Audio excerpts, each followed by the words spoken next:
Hello everybody and welcome to another Dr. Sarkis video, and we're going to be featuring one of the most possibly challenging rules in calculus for beginners, but today I'm going to show you that actually it's not that difficult at all, despite its definition might be a bit unfamiliar and it might take some time to wrap your head around it. So the chain rule is used for composite functions. And a composite function is just a function that contains a function in it. So f of g of x. So for example, cosine of x squared, or x to the power of cosine of x, or 7 to the power of x plus 1. All those functions. Those are composite functions. And I prefer this definition personally. It took me way less time to compute. It's ridiculous because they're equivalent, but I find this more intuitive, so I'm going to stick to this definition over here. And I hope that you think the same, because it's much easier to visualize things that way, rather than having all those f primes and g primes and y primes over here. Okay, so we have this function over here.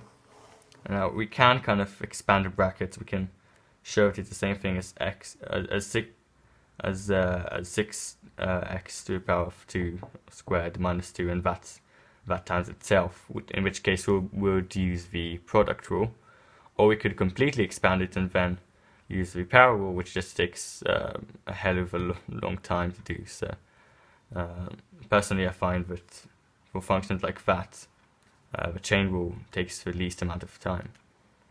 So now we're going to treat it as two separate functions. So we have like an internal function and a kind of external function. So the external function kind of treats the inputs of itself as u. You can say it's u. So then we have a function f of x, which is u squared, because it just takes this. It doesn't really. The external function just treats any expression as an input and then squares it here, right? And the kind of internal function here is actually just 6x squared minus 2. Okay. So now what we do is we find the derivative with respect to u. And that's not any different to finding with respect to x, just different symbols, but you do the same thing. So we know that is 2u, because we did I hope that you remember that according to the power rule, you just kind of take the exponents, you minus it by 1 and take the original exponent and use it as a new coefficient of u or x or whatever variable you are using. And then by that logic, if we now take u, which is essentially just a substitution for this function over here, 6x squared minus 2, we know that this is a constant, and constants are ignored if you're plussing them or minusing them within that expression. You just ignore them. So we take 2 times 6 equals 12. So obviously we have here 12x. And that's really useful, because now what we do is we just, by the way, this symbol here just means times. It's an American way of writing times. So now we multiply 2u by 12x. And what is 2u? 2u is the same thing as this over here. So that is the same thing as, essentially, the same thing as 24, because we just simplify this. So 24x times u, which equals 24x times 6x squared minus 2. We are done. And I'm just going to find a generalized case for y equals e to the power of kx how to differentiate that, because I've touched on that in the previous video. I just kind of want to show that there's a reason why.